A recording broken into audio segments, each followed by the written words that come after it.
আসসালামু আলাইকুম। সবাইকে জানাই আমার ফেসবুক প্রোফাইল বা ইউটিউব চ্যানেলের পক্ষ থেকে স্বাগতম। আজ আমরা দেখব বাংলাদেশ চাকরি পরীক্ষায় আসা অতি গুরুত্বপূর্ণ একটি টপিক, আরবদের সিন্ধু বিজয়।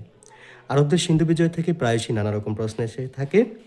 আমরা নাম দেখেই বুঝতে পারছি যে আরবরা কিভাবে সিন্ধু বিজয় লাভ করে থাকে, সেই প্রেক্ষাপট আজ আমরা বিস্তারিত আলোচনা করব। সিন্ধু তৎকালীন সময় ভারতে অবস্থিত হলেও বর্তমানে এটির অবস্থান পাকিস্তানে। এবং আরবদের বলতে কারা সিন্ধু বিজয় লাভ করে? আরবদের বলতে উমাইয়া সম্ভ্রান্তের বংশের লোকেরা সিন্ধু বিজয় লাভ করে। তো আমরা তৎপরবর্তী একটু প্রেক্ষাপট যদি দেখি, সর্বপ্রথম থেকে যদি একটু শুরু করতে চাই, হজরত উমর রাদিয়াল্লাহু তাআলা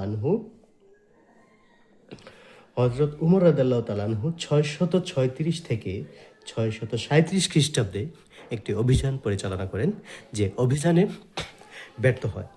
তৎপরবর্তী হজরত আলী রাদিয়াল্লাহু তাআলা আনহু সিন্ধু অভিযান করেন, তিনি করেন 660 খ্রিস্টাব্দে। তৎপরবর্তীতে অভিযান করেন মুয়াবিয়া রাদিয়াল্লাহু তাআলা আনহু, তিনি অভিযান করেন 665 খ্রিস্টাব্দে। তো মুয়াবিয়া তিনি সেনাপতি পাঠান, তার সেনাপতি ছিল মুহাল্লেব। তিনি সিন্ধু নদের তীর পর্যন্ত অভিযান পরিচালনায় ব্যর্থ হয়ে ফিরে আসেন।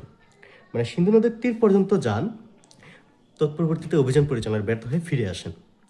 পরবর্তীতে সিন্ধু বিজয় আমরা যদি একটু লিখে রাখি, সিন্ধু বিজয় লাভ হয় 712 খ্রিস্টাব্দে। সিন্ধু বিজয় লাভ কখন হয়? 712 খ্রিস্টাব্দে। তৎপরবর্তীতে উমাইয়া খলিফা আল ওয়ালিদের আমলে সিন্ধু বিজয় লাভ হয়। আল ওয়ালিদের একটি ছিল পশ্চিমাঞ্চল, আরেকটি ছিল পূর্বাঞ্চল। পশ্চিমাঞ্চলের শাসক ছিলেন মুসা বিন নুসাইর। পূর্বাঞ্চলের শাসক ছিলেন হাজ্জাজ বিন ইউসুফ।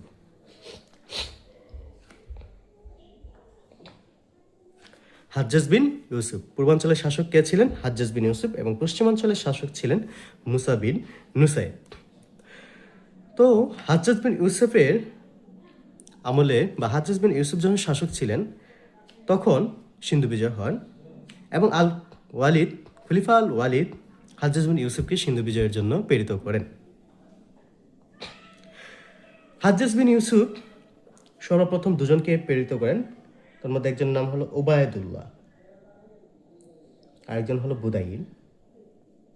তারা দুজনেই সিন্ধু অভিযান পরিচালনায় ব্যর্থ হয়ে ফিরে আসেন। তৎপরবর্তীতে হাজ্জাজ বিন ইউসুফ স্বীয় ভাতিজা মোহাম্মদ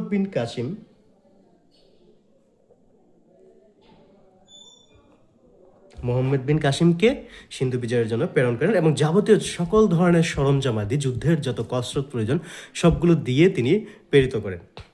তো আমরা যদি একটু প্রেক্ষাপট, আমরা আরেকটা জিনিস একটু খেয়াল করব, যখন আরবরা সিন্ধু বিজয়ের জন্য ভারতবর্ষে আসেন, তখন ভারতবর্ষের অবস্থা কীরকম ছিল, সেই প্রেক্ষাপটটা যদি একটু আপনাদের সাথে আলোচনা করি। ভারতবর্ষের অবস্থা তখন আসলে খুবই শোচনীয় ছিল। হিন্দুদের মধ্যে প্রায়শই নানা ধরনের বিশৃঙ্খলা দেখা দিত। হিন্দু রাজাদের মধ্যে এক রাজ্যের সাথে আরেক রাজ্যে বিশৃঙ্খলা দেখা দিত। আমরা যদি একটু কয়েকটি উদাহরণ যদি আমরা দেখি, যেমন নরবলি হতো, তারপর বিভিন্ন বিধবা মহিলাদের আগুনে পুড়িয়ে মেলা হতো, কন্যা শিশু সন্তানদেরকে আগুনে পুড়ে মারা হতো। এ ধরনের নানা ধরনের অপকর্ম বিরাজমান ছিল। তৎকালীন একটি গ্রন্থ মনুসংহিতা,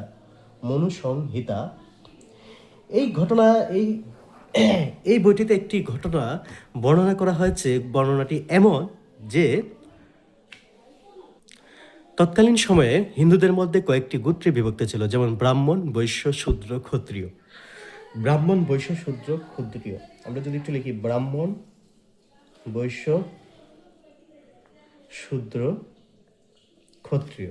তো তাদের মধ্যে ব্রাহ্মণ এবং বৈশ্যরা সবচেয়ে বেশি উচ্চ বংশে বিরাজমান ছিল। তো মনুসংহিতায় একটি বর্ণনা এসেছে যে ব্রাহ্মণরাই সকল কিছু বিরাজমান করবে, মানে এই পৃথিবীতে সকল ধরনের জমি জমা যা কিছু আছে সবগুলো ব্রাহ্মণরা ভোগ করবে। সবগুলো কারা ভোগ করবে? ব্রাহ্মণরা ভোগ করবে। এবং ব্রাহ্মণরা ছাড়া কেউ বেদ পড়তে পারবে না, ব্রাহ্মণরা ছাড়া কেউ বেদ করবে না। যারা বেদ পড়বে তাদের জিহ্বা কেটে দেওয়া হবে। তো এই ধরনের নানা ধরনের অপসংস্কৃতি বিরাজমান ছিল তৎকালীন সময়ে। এখন আমরা ভারতবর্ষের বিভিন্ন অঞ্চলের যে কারা রাজত্ব করতো সেই প্রেক্ষাপটটা যদি একটু দেখি, আফগানিস্তানে হিন্দু শাহী রাজত্ব বিরাজমান ছিল, হিন্দু শাহী রাজত্ব বিরাজমান ছিল। আপনারা একটু আমি বলার সাথে সাথে সুন্দর করে আপনারা নোট করে নেবেন। কনৌজে বিরাজমান ছিল প্রতিহার রাজাদের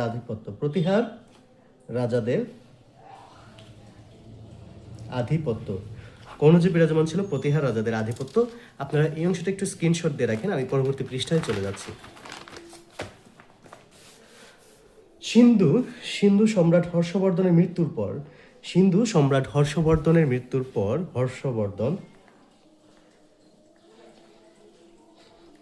পর ব্রাহ্মণ শাসক উচ্চবংশীয় ব্রাহ্মণ শাসক চাচ তিনি রাজত্ব করেন। তৎপরবর্তীতে বাংলা ও বিহারে তখন 7ম শতকে বাংলায় পাল বংশ প্রতিষ্ঠিত হয় এবং গোপাল রাজা বাংলা ও বিহার রাজ্যে বিরাজমান ছিল। বাংলা ও বিহারে রাজা গোপাল বিরাজমান ছিল। কাশ্মীরে তখন কর্কট রাজবংশের দুর্লভ বর্ধনের অধীনে বিরাজমান ছিল। কাশ্মীরে তখন কর্কট রাজবংশীয় দুর্লভ বর্ধনের রাজত্ব বিরাজমান ছিল। মালব আরেকটি আমরা একটু দেখেছিলাম পূর্বে, কনৌজ প্রতিহার রাজাদের আধিপত্য ছিল। এই প্রতিহার রাজবংশের কিছু লোক উত্তর ভারতে একটি রাজ্য প্রতিষ্ঠা করে, যেটি মালব নামে পরিচিত, মালব নামে পরিচিত। আমরা একটু দেখলাম, আবার একটু দেখি রিভাইজ দিয়ে যদি আমরা চলে আসি।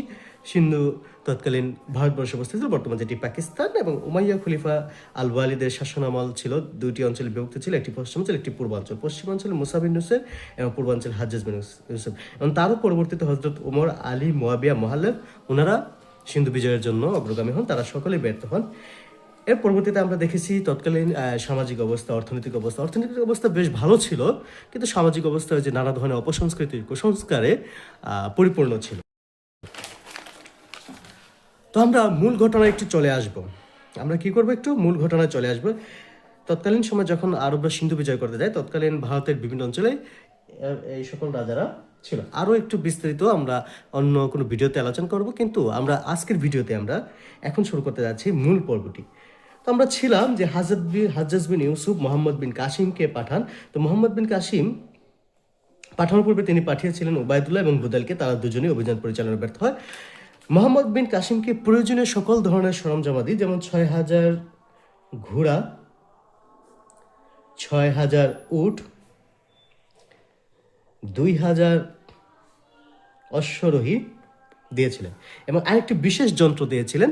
এবং হাজ্জাজ বিন ইউসুফ সমুদ্র পথে তিনি অভিযান পরিচালনার জন্য একটি যন্ত্র দেন, যার নাম ছিল মুনজিয়ান।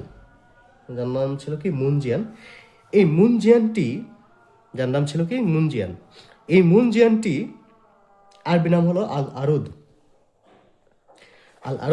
একে কনে বলেও ডাকা হয় এবং এই যে যন্ত্রটি সেটি চালাতে প্রয়োজন পড়তো 500 জন লোকের। তো মোহাম্মদ বিন কাসিম সিন্ধুর দেবল শহরে পৌঁছান। কোথায় পৌঁছান? সিন্ধুর দেবল ছেড়েন। কিভাবে দেবল পৌঁছান? সিরাজু মেকরান অঞ্চল হয়ে দেবল শহরে পৌঁছান। মেকরান, আমি নাম বলার সাথে সাথে আপনার এটি স্পষ্টভাবে সুন্দর করে লিখে রাখবেন।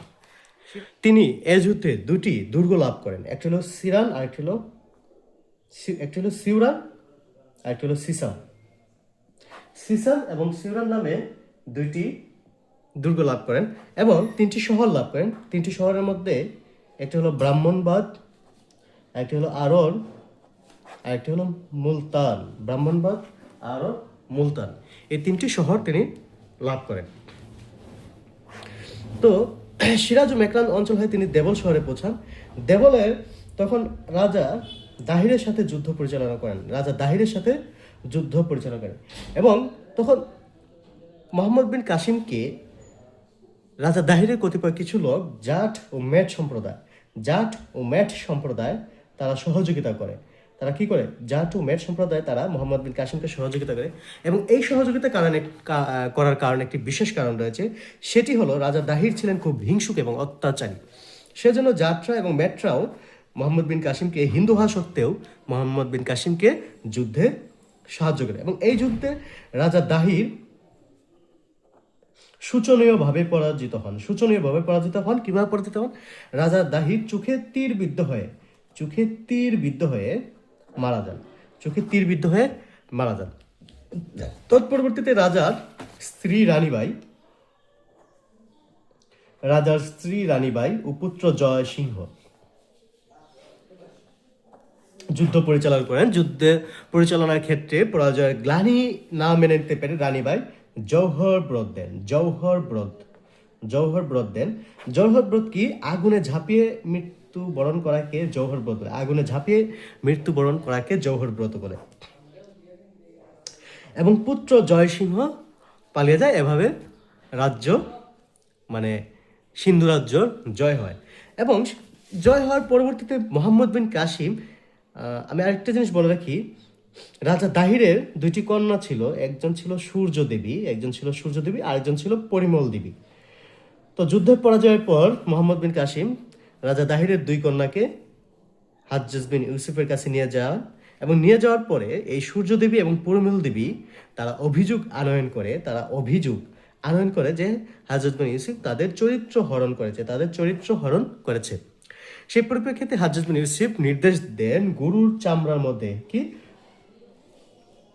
চামড়ার মধ্যে লবণ মাখিয়ে রাজধানীতে নিয়ে যাওয়ার জন্য।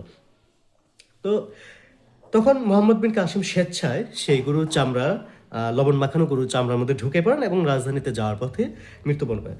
তার মৃত্যুতে রাজা দাহিরের শোকাহত দুই কন্যা সূর্যদেব এবং পরিমল দেবী খুবই খুশি হয়, এবং রাজ্যে সেটি তখন প্রকাশিত হয় যে এটি একটি মিথ্যাচার ছিল। তখন আবার রাজা হাজ্জাজ বিন ইউসুফ এই রাজা দাহিরের দুই কন্যাকে নির্দেশ দেন ঘোড়ার লেজের সাথে দৌড়িয়ে তাদের মৃত্যুদণ্ড কার্যের আদেশ দেওয়া হয়, এবং তারা সেই ঘোড়ার দড়িতে লেজে দৌড়ানোর ফলে তারা মারা যায়। এভাবেই আসলে মোহাম্মদ বিন কাসিম সিন্ধু বিজয় লাভ করেন। তো আরবদের সিন্ধু বিজয় লাভ করেন কে? মোহাম্মদ বিন কাসিম। তৎকালীন কিছু গুরুত্বপূর্ণ গ্রন্থ, যেমন তারিখ ই ফিরোজ শাহী জিয়াউদ্দিন বারানি, তারপরে আবুল ফজল আইনে আকবরী, এ ধরনের নানা গ্রন্থ রচনা করা, এবং সেই সকল গ্রন্থে সিন্ধু বিজয়ের ঘটনা করা। সিন্ধু বিজয়ের আরেকটি সিন্ধু বিজয়ের পুরো ঘটনা পাওয়া যায় চাষনামা গ্রন্থে সিন্ধু বিজয়ের পুরো ঘটনাটি পাওয়া যায়। আলী বিন সেটি এই চাষনামা গ্রন্থটি রচনা করেন। ধন্যবাদ সবাইকে। এ পর্যন্ত সবাই ভালো থাকবেন, সুস্থ থাকবেন।